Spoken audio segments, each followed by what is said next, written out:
Okay, this is my first time going live and ever doing this, anything like this. And I'm like headed home from work and all of that. But this message and this idea was on my mind, and I'm like, you know what? Let me just capture it and put it out there. So boom. For my intuitive girlies out there and guys, you could be a guy watching one day.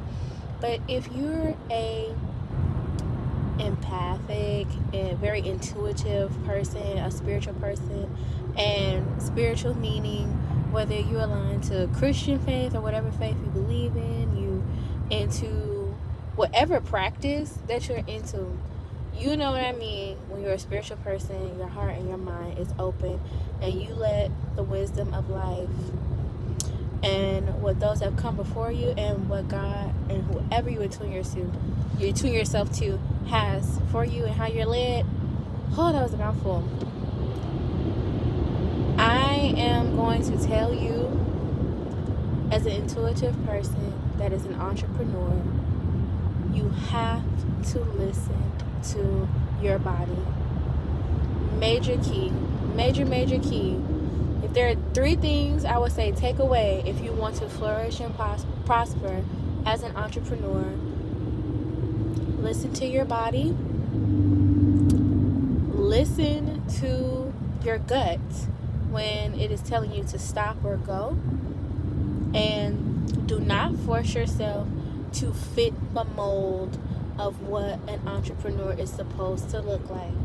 And when I say that, I just mean, yes, you can follow certain templates, you can be disciplined, you can have the business plan, and you can follow it to a T, and you will get results.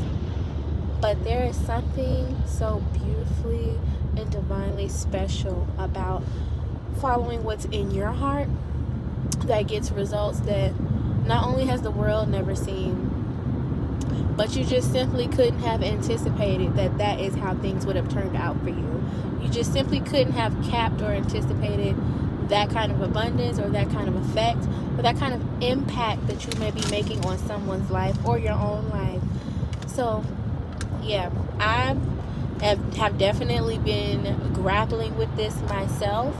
Being a very intuitively led person, I am strongly led by my feelings and the impressions that I get in the world, and not by my feelings in a way that lacks logic or reason, or is just simply off of impulse. I'm not led in that way.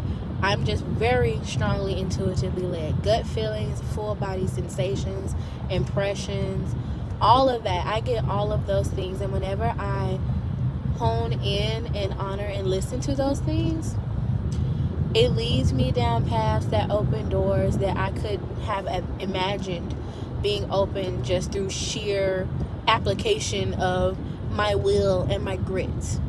And that has really taught me and shown me the value of not muzzling my own voice, not muzzling or diminishing my own spirit. And when my gut is leading me down the path that is aligned for me, it's leading me more into my purpose. It is aligning me and connecting me to the people that I need to be aligned to and connected with, and the opportunities and so forth. So if you are an entrepreneur, if you're someone that's trying to start a business, or you have started a business, do not beat yourself up if you feel like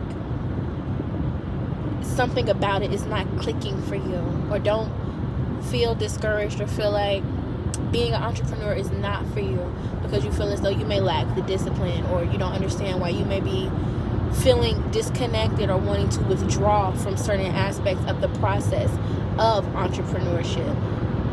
Honor that. Please tap in and listen to that. Please do not let the capitalist way and the obsession of getting and creating results drive a wedge between you and the relationship you have with yourself and your body and your spirit. Do not let that happen, because it's so hard to repair that relationship with yourself. It can be very challenging to repair that self-efficacy and even that trust with your faith. And however you believe, it can be very, very difficult to recover from forcing yourself to do things you don't want to do, forcing yourself to follow a structure or a framework that does not align to you, even if everyone in the world is saying this is the way to go, this is the way to do it. If something in you is like, this is not the way for me to do it, please honor that, and do not let FOMO or comparison allow you or convince you that doing it their way is better. You may be called to do something that has never been done, and the only way it could be done is your way, and you'll never get to experience that or get through that if you're trying to follow the mold that's already been created by someone else. And I know that can be easier said than done, because it's like, man, it can already be challenging trying to figure out being an entrepreneur, how to launch, how to legitimize your business, how to market, how to da-da-da-da-da-da-da. I get it. And as a solopreneur starting out, it can be even more daunting, because you feel like you're tired before you even start, and you're tired before you even have any results or any sales.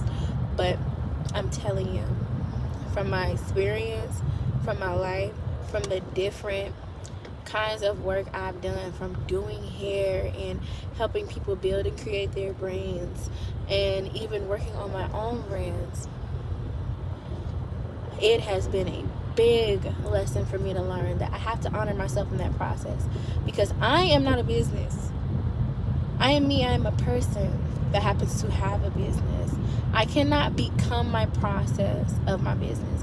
I cannot become a sale in that regard. That has to flow from me, and that has to be aligned with me. It has to have that blessing, honestly. And I've also learned that if you are familiar with human design, I am a projector, like through and through and through. And really circling back to that information, it made so many things click for me, and it made so many things make sense, because I will have maybe big spurts of very inspired energy where all these big business ideas and special creative ideas are running through my mind, and I have to like channel them, I have to get them out, I have to write it down, I have to start working on it, I have to start sketching it, and blah blah blah. And once I convey all of that creative energy, I have to stop, I have to rest, I have to pull back, and I have to retract from it. From somebody that has come up and been cultivated by hustle culture and has, you know, fed into the world's narrative of you gotta work, you gotta push, you can't stop, we can't afford to stop, we can sleep when we die, we gotta get it, da da da da.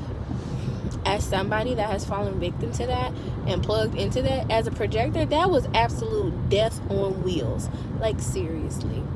Pushing myself in that way and not allowing myself to rest in between creativity and rest in between birthing things that could be prosperous and abundant, it stopped and it halted the abundance. It halted the prosperity, and I often ended up burning out so much that I just quit on the idea entirely. So, yeah, for my projectors out there, I have also been like coming across more people on YouTube, such as Mina Irfan and others, that have just enlightened me so much and just made me feel so seen, so heard, so understood when it comes to being a creative and an entrepreneur. We have to honor our rest. So please, honor when your body, your mind, and spirit tells you to take a step back from that thing. You have to. If you want it to grow, you can't if you want a plant to grow and prosper and thrive, you can't overwater it and you can't underwater it. You have to give it just enough, and then you have to step back and you have to let it soak it in. Then and only then, when you return, will you see that like it's begun to grow, or the leaves are more fuller, they're more greener, they're taller, the plant is stronger, all of those things. You are that plant, and your businesses and your ideas and whatever it is that you birth and you grow and you create is that plant. Don't overwater your plan.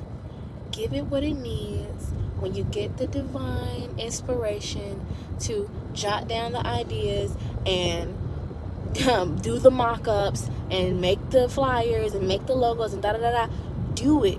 Crush it. Give it everything you got in that moment.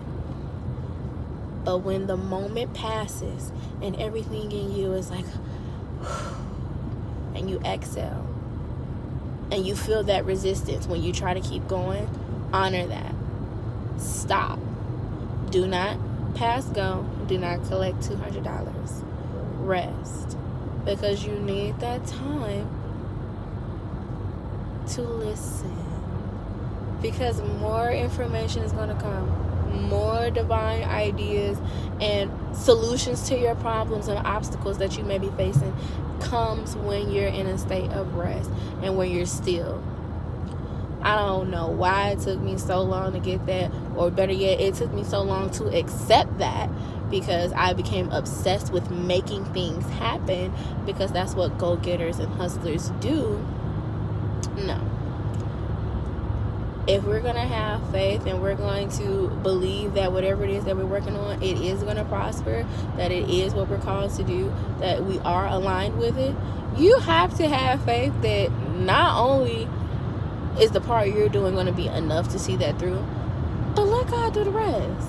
Let God do their part, okay? Don't be doing other people's job. That's why you burnt out, because you're doing other people's job.